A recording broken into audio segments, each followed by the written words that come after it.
Good morning, English majors. It's nice to be back. So, I'm really sorry kasi ang tagal kong hindi nag-upload. And the reason why ang tagal kong mag-upload is because I was busy and at the same time, noong pagtapos kong gawin yung part 2 ng branch natin sa syntax, I honestly don't know kung paano ko ituturo yung part 3, which is going to be tree structure.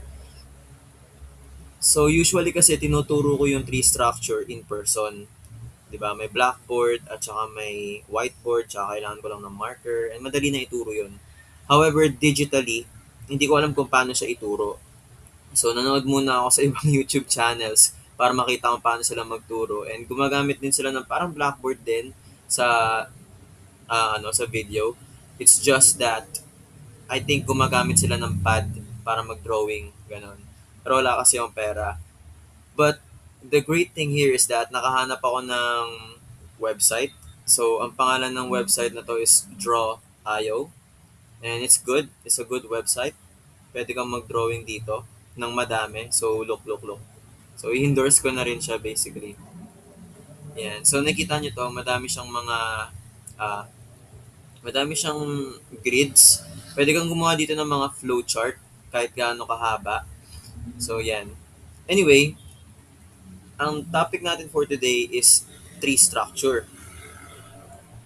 Kung English major ka talaga or kung nag-aaral ka lang ng linguistics for fun, it's possible na you have encountered tree structure or narinig mo na siya dati. Ito yung pinakakilala na lagi nilang sinasabing ito daw yung mathematics ng English, ito daw yung mahirap sa English. For me, no, I wouldn't wanna compare na kasing difficult niya yung math. I admit, hirap ako sa math. I'm not good at math, okay? Marunong ako mag-math to the point na common sense lang, but like yung high school level math, matagal ko nang nalimutan yun and I don't wanna go back to that.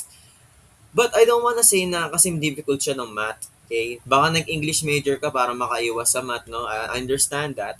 It's just that yung tree structure, it's not that complicated. Kailangan mo lang ng maayos na teacher. Yun lang. Kailangan mo lang ng maayos na teacher. And hopefully, I can be that teacher for you. Alright, so today we are going to discuss about syntax tree structure. So, ano ba yung point ng tree structure? Okay? Ang purpose ng tree structure is para maintindihan natin kung ano yung anatomy. Yes.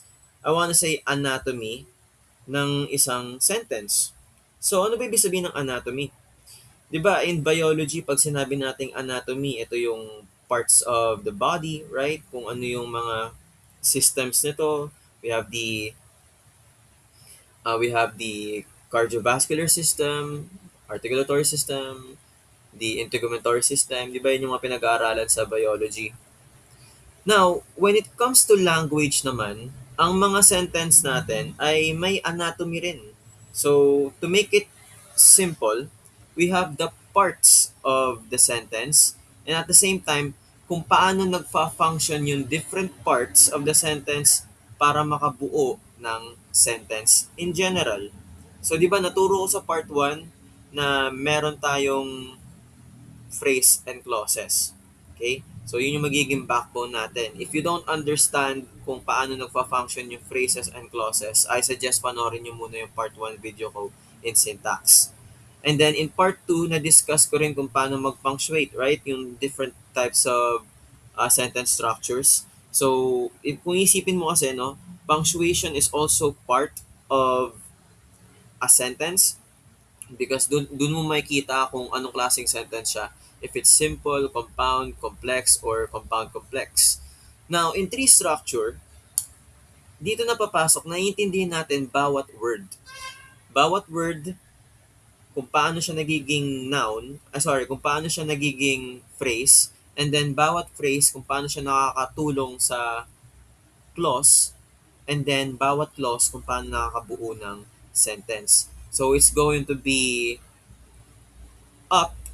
Okay, ganito yung magiging philosophy natin sa pag-aaral ng tree structure. Mula sa pinakamataas, pababa. Now, para mas maintindihan natin yung lesson, I want to introduce this list. Ang tawag natin dito ay nodes. So mamaya magme-make sense to kung ano ibig sabihin ng node. Okay, I'll discuss that shortly after. Node. Nang mga nakikita nyo dito, pinasimple lang yan. So, pag nakita nyo S, this means sentence. Pag nakita mong NP, this is a noun phrase. Pag nakita mong VP, this is a verb phrase. Pag nakita mong ADJP, that's an adjective phrase. Ayan, and so on and so forth. So, ito yung magiging guide mo throughout the video. Basically, kada maglalagay ako dito ng node, tignan nyo na lang sa side. Okay? Alright. So, simulan natin. Ano ba yung tree structure? Ano ba pinagsasabi ni sir? Okay, maglagay muna tayo ng grid kasi nalilito ako. Let's say, ang una nating sentence is, isip tayo ng madaling sentence lang para magets nyo. Simple sentence lang tayo, okay? So, when we say simple, ano nga ulit to? Ibig sabihin, iisa lang ang ating clause and that is an independent clause. So, let's say, ang sentence natin is, the cat sleeps. Alright, so ito yung sentence natin for today. The cat sleeps. Particularly easy lang. Now, this is considered as a sentence. Tama? Bakit? Kasi para masabi nating sentence, meron siyang complete idea. At the same time, meron siyang subject at meron din siyang verb. So, nasan dito yung subject natin? We have the cat. Tama? And then, meron din tayong verb, which is yung sleeps. So, paano natin to gagawa ng tree structure? So, listen, makinig ang buti. Lagay muna natin to dito sa side. Ang ilalagay nyo sa pinakataas palagi, yan, dito natin nilagay yan. Let's use the color red. Or red ba yan? Sorry. Basta close to red. Lalagay natin dito sa taas is letter S. Okay? Litan lang natin kasi parang masyado malaki. Ayan. So, the letter S. Ano nga ulit ibig sabihin yan sa ating node list? Ano ulit ibig sabihin yan sa ating node list? Once again, you refer to the node list over here. So, pag sinabi nating S, this is a sentence. Okay? So, dito natin lalagay yan. Para makita nyo. The cat sleeps, yan yun, sentence. Now, babaan pa natin. Kasi we have 3 words, di ba? We have the cat sleeps. We're now going to understand kung paano nagdidikit-dikit yung mga words na yan para ma-function yung sentence natin. So, liitan natin. Okay. Gawa tayo ng linya. Mano-mano natin to gagawin. Okay. So, tingnan nyo paano gumawa ng puno, ha. Ganyan. Another one here. Basically, here. Okay, so, the cat sleeps. Intindihin natin. Let's divide this into phrases. Anong mga phrases nakikita nyo sa sentence na the cat sleeps? Meron tayong dalawang phrase dito. We have the noun phrase and we have the verb phrase. So, let's copy this. Baguhin lang natin. Gawin nating NP. Okay, so once again, pag sinabi natin NP, you refer to the node list. This is a noun phrase. Alright, so gawin natin blue. And then we also have a verb phrase. Alright, so tandaan nyo, lahat ng sentence, okay, lahat ng sentence, as much as possible, meron siyang noun phrase and verb phrase. Sir, bakit po siya may noun phrase and may verb phrase? Di ba nga, naalala nyo, sabi ko, ang mga sentence, it's built out of a subject and it's built out of a verb. Okay? Ang sentence, kailangan yan ng subject and ng verb. Although may mga sentence na hindi kailangan nun, okay, for example, thank you, pero tsaka natin pag-usapan yun. Para ma-settle sa utak nyo kung paano ginagamit ang tree structure, lagi na tandaan, ang sentence ay meron siyang subject at meron siyang verb. Okay? So naturally, we're going to divide the sentence into 2 parts. We have the noun phrase and the verb phrase. So in this case, ano yung noun phrase natin sa sentence na the cat sleeps? Alin? So ano sagot nyo? If your answer is the cat, okay? If your answer is the cat, then you are correct.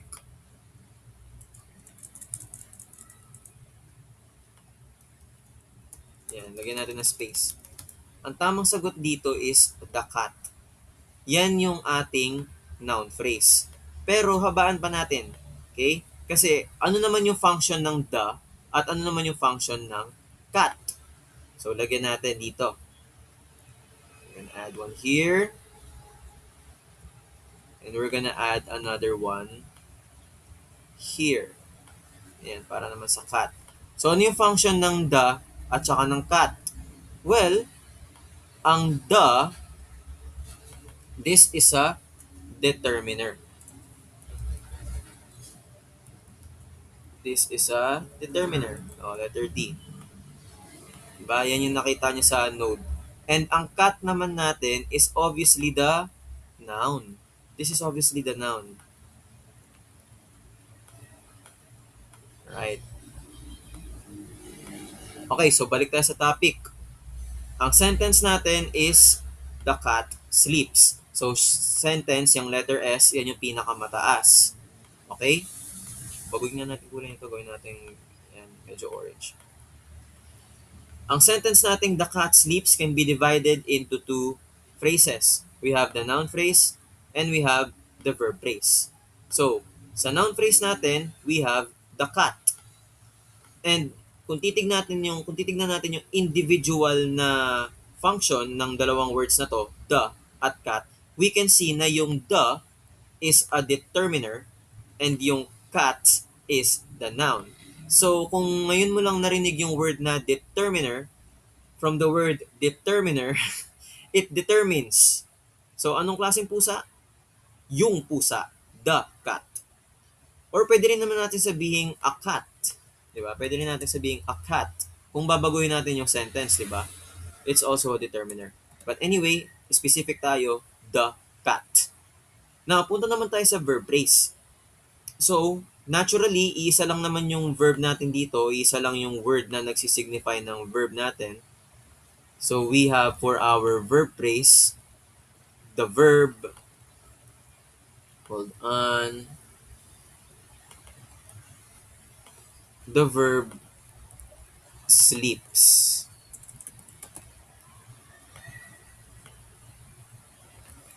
Okay, yan, dito na nalagay yan. The verb sleeps. Okay? May mga nagtatanong. May student ako nagtanong dati, Sir, akala ko ba pag sinabi nating phrase, this is a group of words na walang subject or walang verb or parehas wala. And tama ka naman, group of words siya. Kung titignan natin yung traditional na meaning ng phrase, it's a group of words. However, pag usapan tree structure, titignan natin yung function niya. Kung ako yung teacher, okay na sa akin na instead of doing a verb phrase, okay na sa akin na diretsong ganito. Ayan. Kung ako yung teacher, okay na sa akin na ganyan. Pero kasi no, ang tinuturo ko sa inyo is kung paano to ituturo sa inyo ng mga professor sa university. So, mas tama pa rin yung ganito. Okay? Para iwas tayo sa gulo, iwas tayo sa bagsakan. Alright? So, even though iisang word lang ang sleeps, it still functions as the verb phrase of the sentence, the cat sleeps. So, I hope malinaw tayo so far sa ginagawa natin. Okay? So, ang syntax, hindi talaga siya maganda kung aaralin mo siya on the spot, kung hindi mo pa na-master yung basics ng grammar. If you don't know how to identify kung noun ba to, kung adjective ba to, adverb ba to, kung verb ba to, preposition or conjunction, may hirapan tayo. So don't worry, gagawa ako ng separate na video para sa ganyan. Hindi ko siya i-add sa linguistics, i-add ko siya sa grammar na playlist ko. Okay? Now, I want to highlight as well na ang pinakamataas, ano yung pinakamataas natin dito na node? ang pinakamataas na node natin is yung S, di ba? Which stands for sentence. So, tandaan nyo, ang pinakamataas na node, which is yung sentence, ang tawag natin dyan, root node. Root node.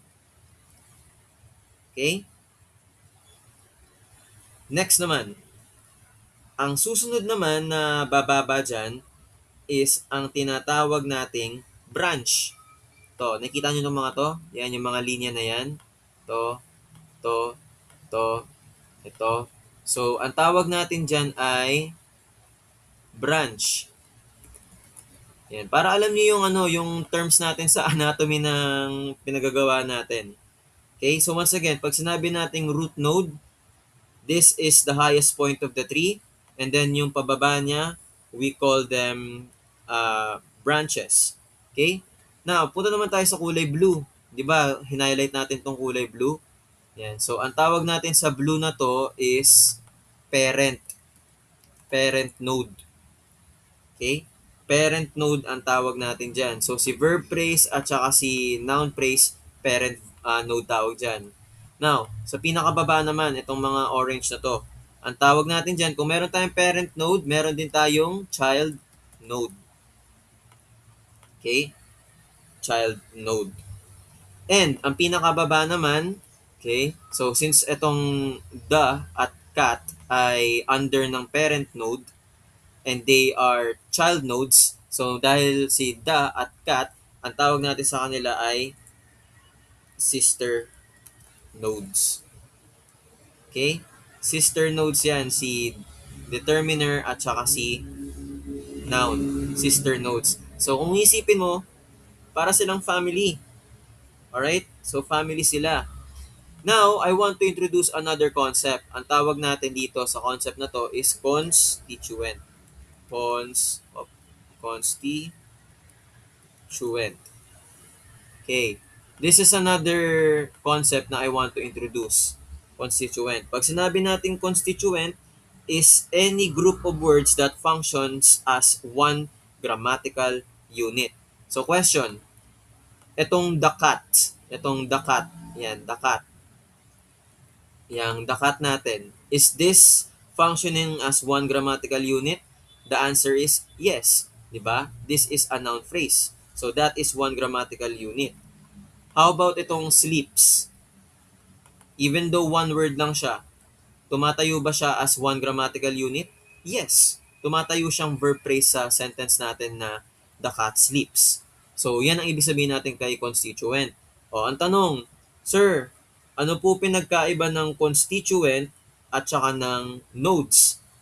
The answer is, pag sinabi nating node, yan yung kung nasa ang parte na tayo ng tree. For example, ang pinakamataas na node is the root node. So, this is the sentence. Ang susunod niyan is yung branches niya, which is yung parent nodes. You have the noun phrase and the verb phrase. And then yung baba niya, yung sister nodes and yung child node. So, ang node, it's just part of the sentence. Pag sinabi naman natin constituent, you're going to view yung grammatical function niya. Alright? So, I hope di kayo malito doon. So, we're done with one sentence. Let's give another example. So, this is a simple sentence na ginawa natin. The cat sleeps. Now, let's make another sentence na meron namang direct object. Okay. So, let's say ang sentence natin is the boy kicked the ball. Okay. So, meron tayong direct object. O, buray natin to. Pampalito lang yan eh. Ulit kasi tayo. Up. Ayan. Let's say ang sentence natin is the boy kicked the ball. Ayan. The boy kicked the ball. Once again, sisimulan natin to sa pinakataas, which is letter S. Ito yung node natin. Ito yung root node natin. Okay.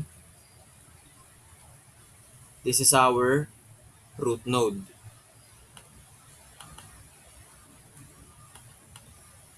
Now, tingnan natin. The boy kicked the ball. Intindihin nyo ulit. Nasaan dito yung subject natin and nasaan dito yung verb. Kung saan hihinto yung subject, yun yung simula ng verb phrase. Okay? So, ito yung subject natin, the boy. So, the boy, yan yung pinaka-noun phrase. And then, yung kicked the ball, yan na yung ating verb phrase. Okay? So, di ba madali? Gawa ulit tayo ng dalawang branches. Isang para sa noun phrase and isa para sa verb phrase.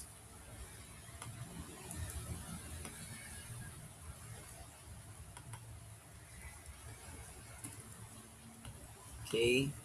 Ang dali lang sana nito kung in person ko tinuturo. Like legit. Mas madali to kung in person tinuturo. Okay, so once again, we now have our parent nodes. The boy. The boy. Yan yung ating noun phrase. So, similar sa sentence natin kaninang the cat, in this case, we also have a determiner. Okay, we also have a determiner.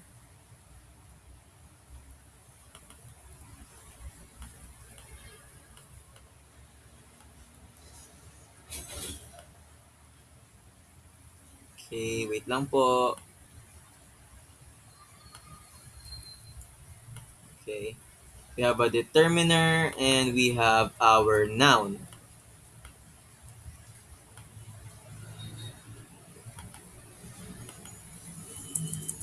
Ayan.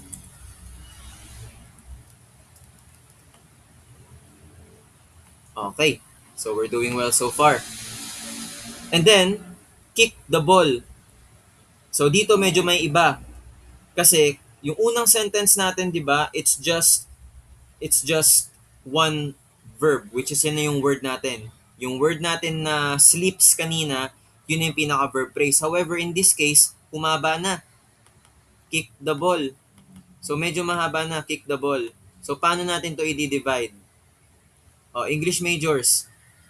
Meron ba kayo nakikita ditong isa pang phrase? Sa loob ng verb phrase natin, kick the ball, meron pa ba kayo nakikitang isa pang phrase dito? Di ba meron pa? We have the ball. So ano yan? Ano yung the ball? This is another noun phrase. So kung paano natin to isa-set up, ganito yung magiging itsura niyan. Oops. Sorry. Oops, nagalit ulit na. You know what? I-copy-paste ko nga rin to. Parang pwede naman. Copy-paste ko. Yan. Ganito na lang. Di ba mas madali? Okay. Ito yung verb natin. And another noun phrase. Yan. Diba? Tapos dito naman manggagaling yan eh.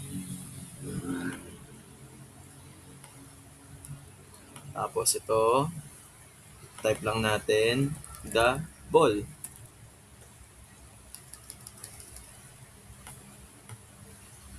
Okay. Tapos, we have one verb which is kicked. Okay, so balik tayo. Intindihin natin. Ang ating root node is yung S, which is sentence. Ang ating parent nodes ay NP and VP. Okay? And then, ang ating sibling nodes ay yung the boy. Kasi itong si the at saka si boy, magkapatid sila. Dahil under sila sa parent node na NP. Okay? And then, itong si verb phrase naman ay may dalawang children, which is si verb na si kicked. Ito yung verb natin, kicked. And then, ang ating noun phrase naman, which is also a parent node, another parent node to. Kumbaga, anak si noun phrase ni verb phrase, pero si noun phrase may anak din, which is yung kanyang children nodes ay si the ball. Okay? So, nakita nyo kung paano nagfa-function ang ating tree structure. I hope madali lang sa so far. I hope. Hirapan pa natin. Hirapan pa natin ng hirapan. Ang next sentence naman natin is going to be, ano ba pwede? Gusto ko may adjective naman at saka may prepositional phrase. Let's say ang sentence natin is the happy girl read Okay, the happy girl read a book. Yan. The happy girl read a book. Lagyan natin ano. The happy girl read a book in the library. Oh, yan. Medyo mahaba-haba to. So, ang ating sentence is the happy girl read a book in the library. So, wag na natin burahin tong S, no? Kasi once again, yan nga yung pinakamataas. Natin nalagay. Once again, yan yung pinakamataas. Sentence natin is the happy girl read a book in the library. So, simplihan natin. Nasaan dito yung subject? Nasaan dito yung subject sa sentence na to? The happy girl read a book in the library. So, ang subject natin is the happy girl. Once again, the moment na nasabi mo na yung ating subject, yung susunod nun is going to be the verb and that is going to be the verb phrase. So, ito yung ating verb phrase natin. Read a book in the library. So, dagdagan lang natin to ng onte. Okay, burahin natin to, no, para di tayo malito. Ayan. So, meron pa rin tayong noun phrase. Ang magiging difference lang is, lalagyan natin to ng adjective sa gitna. Yun lang naman yun. So, ito, adjective. Okay.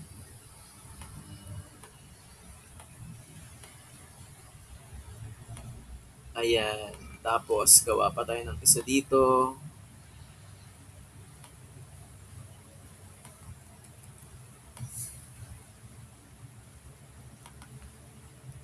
And this is going to be our noun. Diba?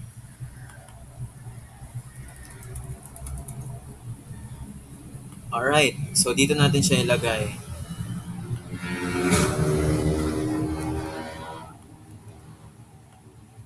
Okay. So, look. Ang ating determiner is the.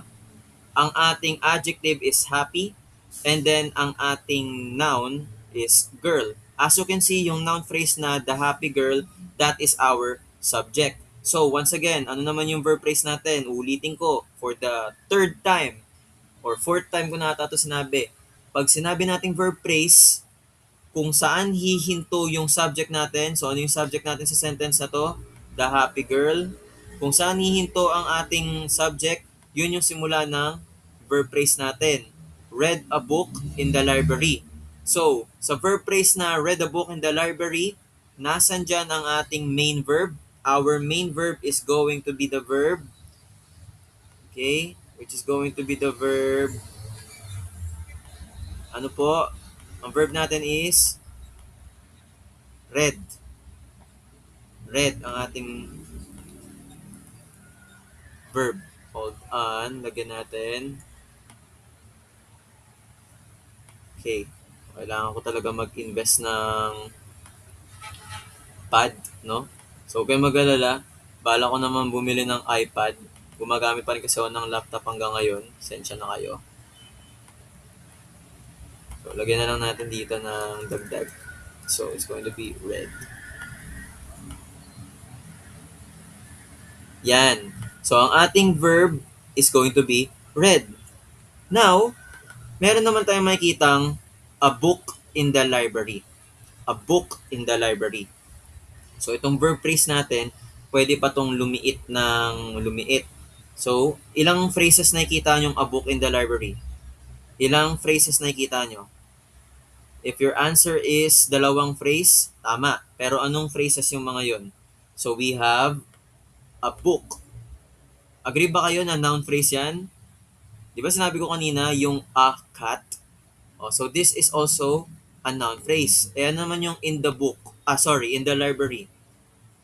In the library, di ba tumutukoy siya saan? So it shows a direction, di ba? Or a place. It becomes a prepositional phrase. Okay. So I hope naintindihan niyo yung topic natin.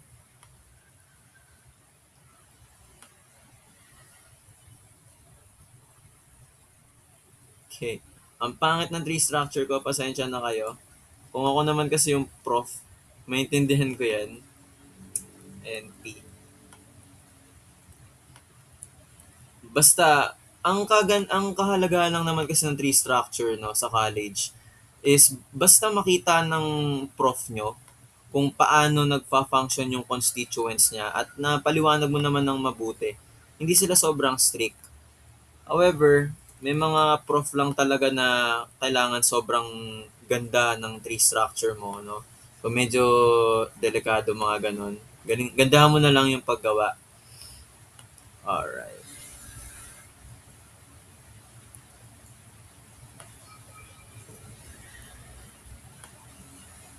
Ah, ayan.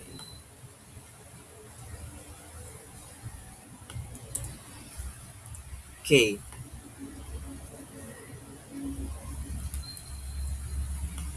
Then we have a determiner and we have another noun.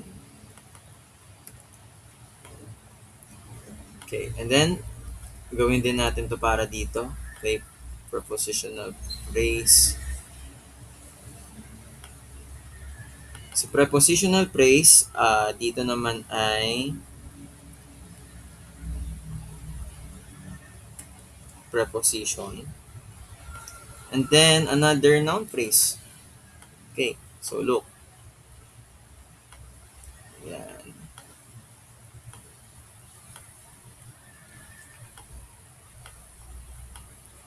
Ayan, ginagawa ko na para sa inyo ha. Tahimik lang muna.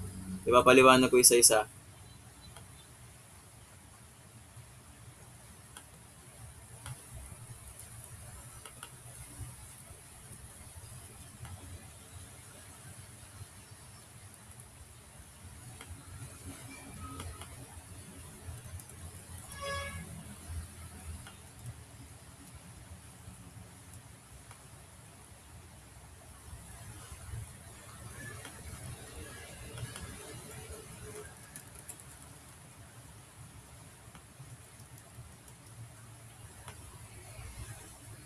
Okay, so back to topic tayo. Sensya na kayo, medyo tumahimik ako doon.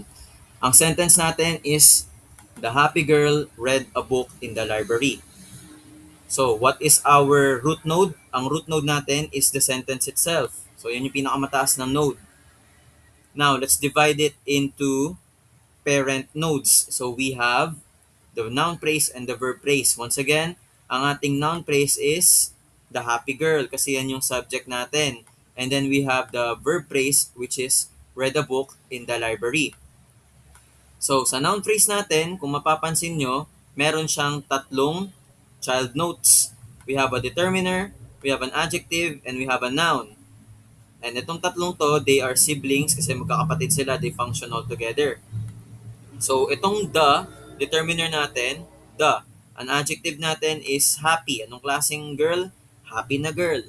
And ang ating noun is girl. So, overall, ang noun phrase natin, siya yung tumatayong subject of the sentence. Okay? Now, once again, verb phrase natin. Kung saan huminto ang ating noun phrase or ang ating subject, everything else is going to be the verb phrase. So, ang ating main verb is going to be read. Okay? The happy girl read. Read. Yan ang ating main verb. However, in this phrase, yung verb phrase natin, meron pa siyang dalawang phrases, which is another noun phrase and another prepositional phrase.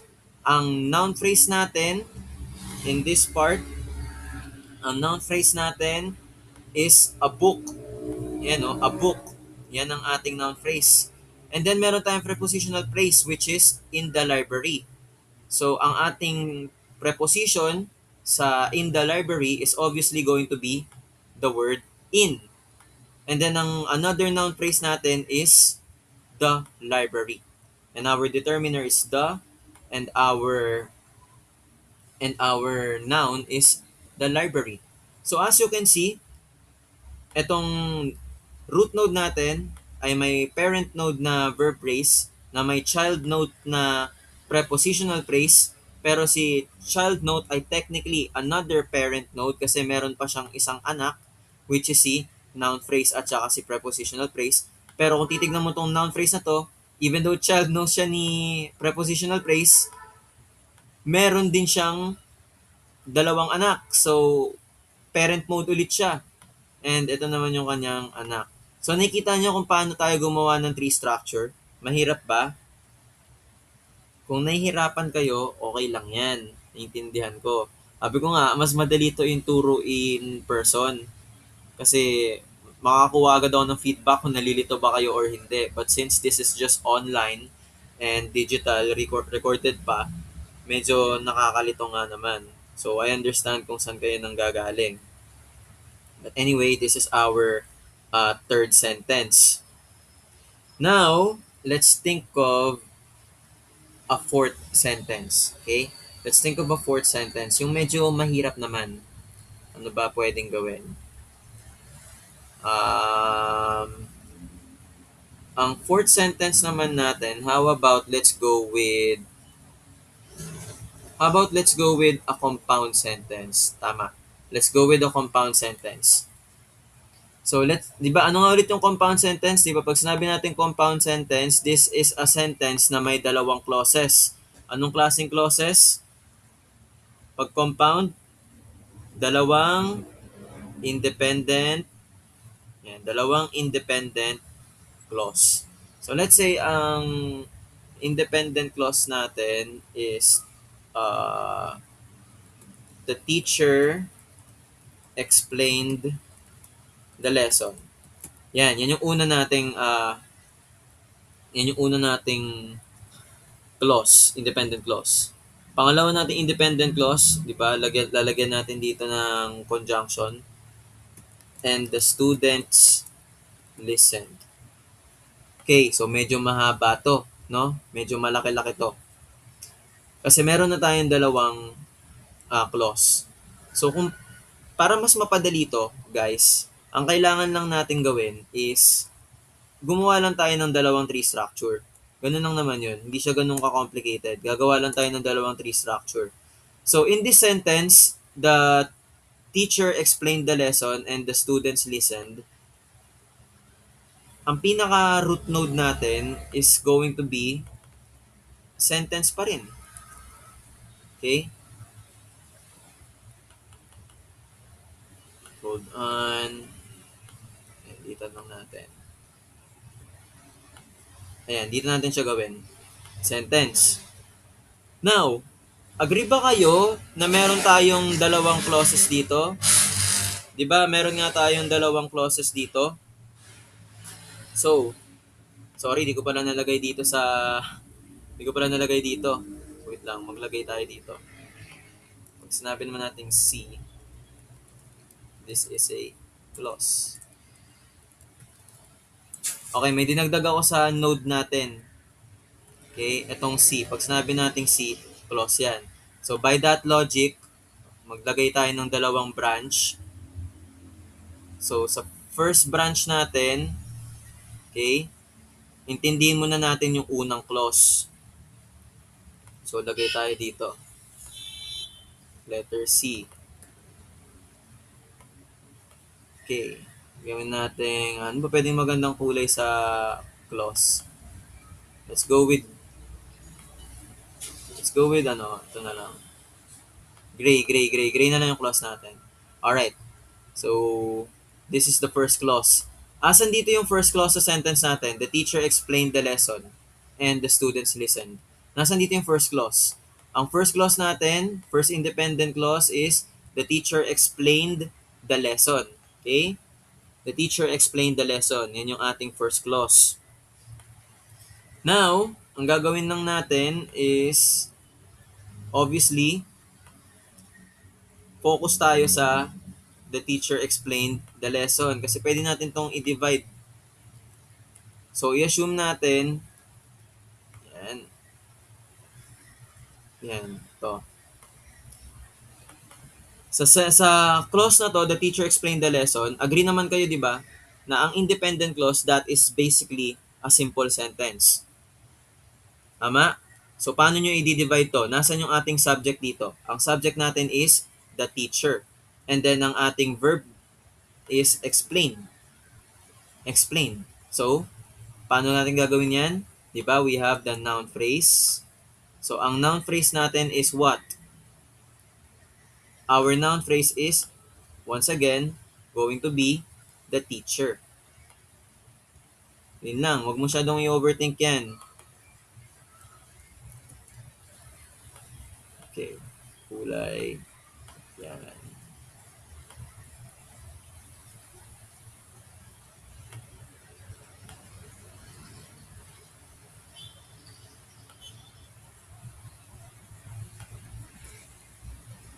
Okay, and then we have the verb phrase here.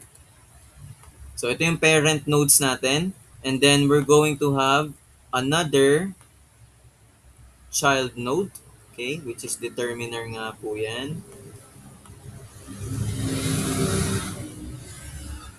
Okay, determiner. So madali lang naman.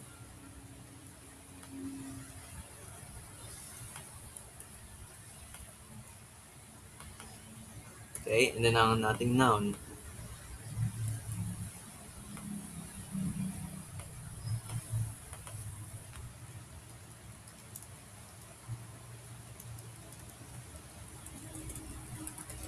Okay, so we have the teacher. Yan yung ating noun phrase. And then, ang ating verb phrase, ang main verb natin dito is obviously going to be explained. Explained is yung ating main verb. Baguhin natin kulay nito para di tayo malito. Kasi child na yan. Okay.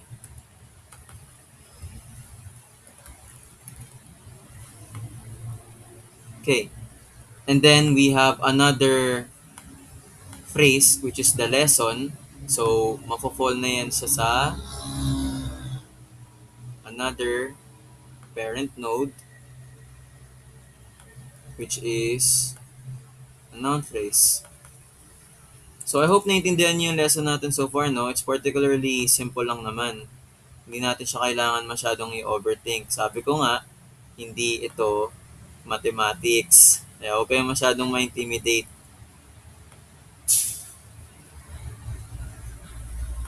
Uh, okay, and then we have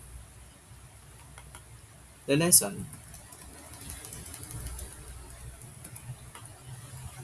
Okay, so tapos na tayo sa first clause natin.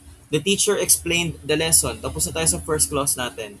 Now, pupunta naman tayo sa susunod na clause, which is the students listened. So, tatlong words lang yan, madali. Parang katulad lang yan ng the cat sleeps. Once again, maglalagay lang tayo ng clause sa gitna. Ay, dito. Yan, clause. Clause. Yan. Diba? Si copy-paste ko na lang to. Kasi, katulad lang din naman yan. Ayan. Tapos copy-paste ko na rin to. Kasi, meron din tayong noun phrase dito.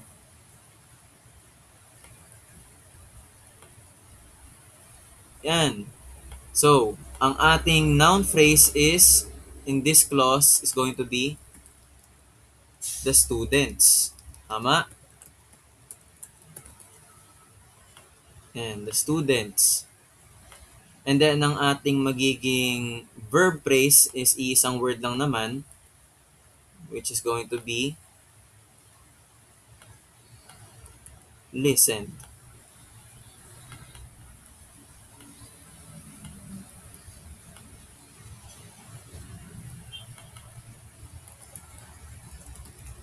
Okay, so tapos na yung dalawang clause natin, di ba? Ganun lang kadali. Ganun lang kadali. Pero, meron pa tayong end. Meron pa tayong end. So, ito yung pinakamadali. Lalagyan lang natin ng, okay, lalagyan lang natin dito ng isang node. And ang node natin dyan is conjunction. Ayan. Naalala nyo, ito, conjunction. Baka hindi nyo napapansin dito sa node list natin, conjunction. So, lalagyan lang natin ng and. Okay, so tapos na tayo sa fourth sentence natin. Madali lang ba? Nalilito pa ba kayo? Saan ba kayo nalilito? Madali lang naman yung lesson natin. Tama ba o tama? Okay. Nag-iisip pa ako ano pa pwedeng examples na i-provide ko. But anyway, naintindihan nyo kung paano natin ginagamit yung tree structure so far? Once again, the purpose of the tree structure is para maintindihan nyo kung paano dumidikit-dikit yung mga words into phrases and ano yung function ng mga phrases para maka-form siya ng clauses. And then once again, yung mga clauses, if you combine them together, you will have what we call different sentences. Ganun lang naman. Okay? However, may mas mahirap pa dyan. Kasi kung meron na tayong compound sentence, itong example na to, the teacher explained the lesson and the students listen, of course, dapat meron din tayong complex sentence. So pag sinabi natin complex sentence, di ba, this means na meron tayong independent at meron din tayong dependent clause. So isip tayo ng another example. Ano ba pwede? The teacher smiled because the students understood the lesson. Okay, so ito yung ating bagong sentence. The teacher smiled because the students understood the lesson. So I think medyo mahirap to, no? So I'll explain more later.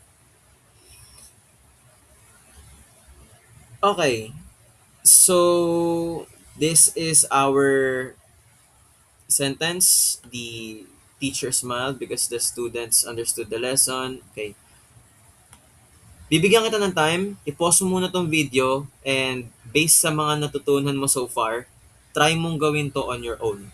Okay? Isip lang muna ako, 5 seconds from this one. Anyway, may sagot na ako.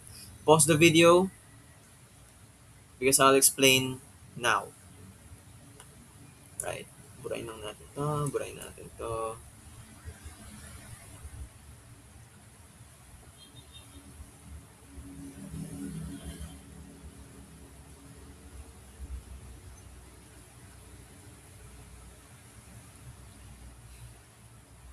Okay, game. Simulan na natin.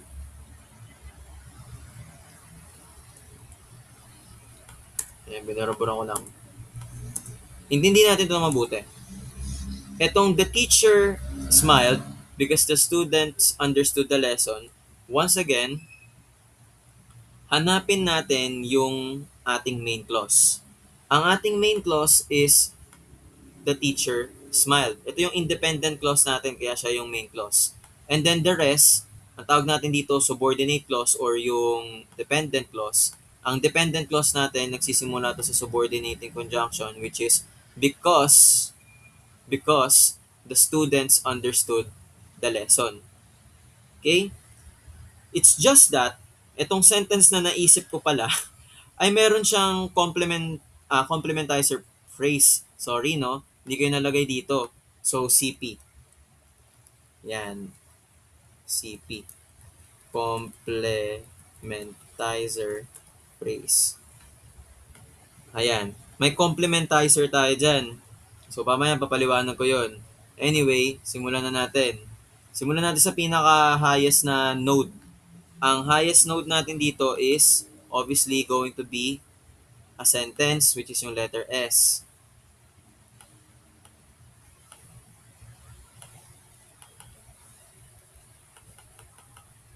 Yan. Yan po ang ating highest. And then,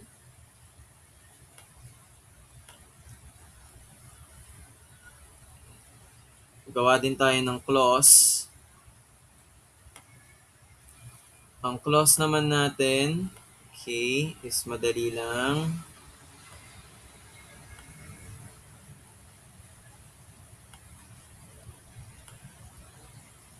Hold on. Alam mo, na-realize ko, no, na pwede naman natin gamitin yung ginamit natin kanina. I-edit-edit lang natin. Wait lang. Okay. Yan, pwede natin to gamitin. Baguhin lang natin to. The teacher smiled.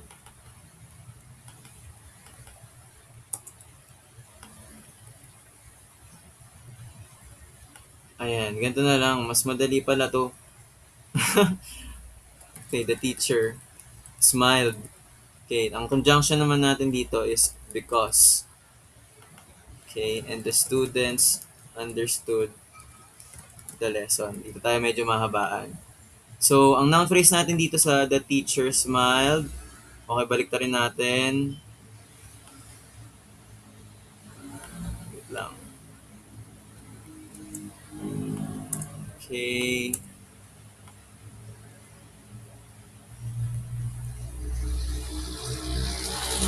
Dito dapat yan. Okay, so i-edit lang natin to. The teacher smiled.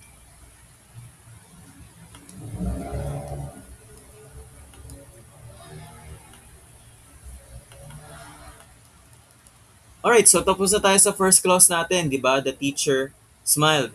And then, ang conjunction naman natin dito is because. So, anong klaseng conjunction yung because na yan? Hindi yan coordinating. In this case, yung conjunction na yan is subordinating. Okay, tandaan nyo, pag independent clause plus independent clause, compound sentence yun, di ba? And ang ginagamit nila is fan voice, which is coordinating conjunction. Dito naman sa complex sentence, which is independent tsaka dependent, itong because natin, hindi siya coordinating conjunction. This is subordinating conjunction. Okay? So, punta naman tayo sa clause as well. Medyo kakaiba to. Itong the students understood the lesson, itong pinakamahaban to, because the students understood the lesson, tumatayo siya as a complementizer phrase. So, ang complementizer natin is itong because. Okay? And then yung another sentence natin is yung the students understood the lesson. So, particularly simple lang, ang tatandaan nyo lang, because siya yung ating subordinating conjunction, at the same time tumatayo siya as the complementizer. So, ano ba yung purpose ng complementizer? Bakit natin kailangan i-highlight yung complementizer? Intindihin niyo mabuti. Complement. Complement. Ang nagagawa ng complement is siya yung nag-i-introduce ng subordinating conjunction. Okay? Siya yung nag-i-introduce ng subordinate clause. So, ulit nga para di kayo malito. Etong because na to, this is the conjunction, and at the same time, this is our complementizer. Kasi siya yung nag-i-introduce sa subordinating clause. Yun ang tatandaan nyo. Okay, the students understood the lesson. So, once again, meron tayong noun phrase and verb phrase para dito. Ayan, dito kayo.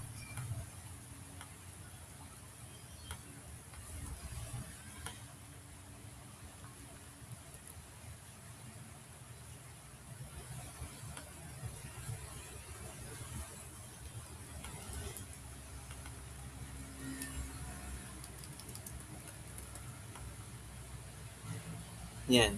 And then, ang verb phrase natin, isa lang naman yung verb natin, which is understood.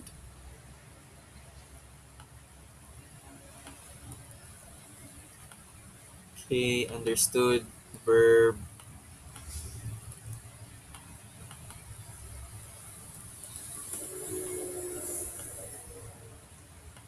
Okay. And then, another noun phrase, which is yung the lesson. Wait lang. Grabe, ang hirap talaga nito ituro digitally. Like, legit. Gusto kong itinuturo to in person, pero kailangan ko talagang gumawa. para sa mga walang access, no? Sa mga gustong matuto ng linguistics sa ganitong paraan. I hope na appreciate nyo pa rin yung effort ko. Wait lang.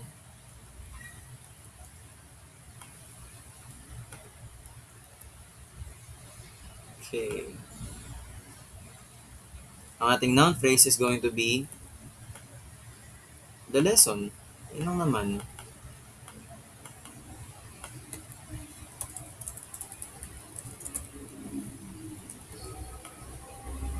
Ayan. So basically, this is our tree structure pag naman gumamit tayo ng pag gumamit tayo ng complex sentence. Ang tatandaan nyo lang is yung part na to. So aside from the fact na this is a conjunction, this is also what we call a complementizer.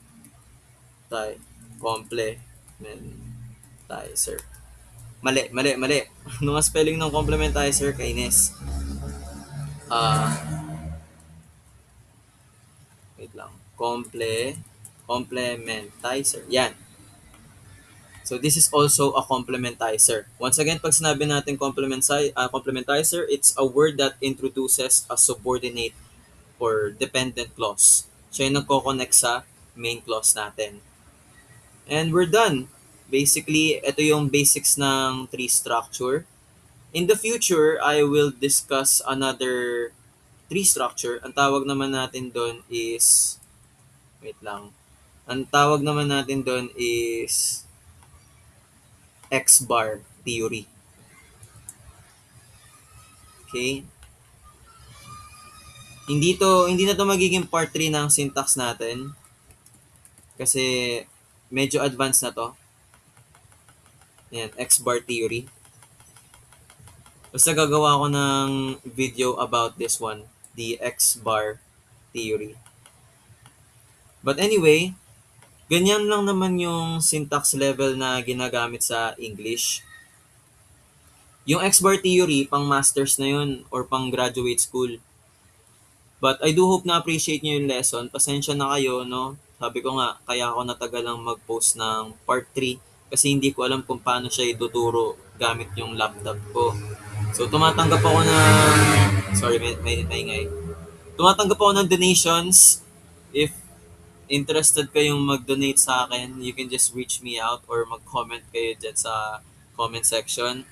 Because gusto ko sana talaga bumili ng tablet kasi sa faculty ko, yung mga prof doon gumagamit na sila ng tablet or kung hindi man sila gumagamit ng tablet, yung laptop nila sobrang sobrang high-tech. Yung tablet ko kasi, itong laptop ko kasi ever since 2015 pa.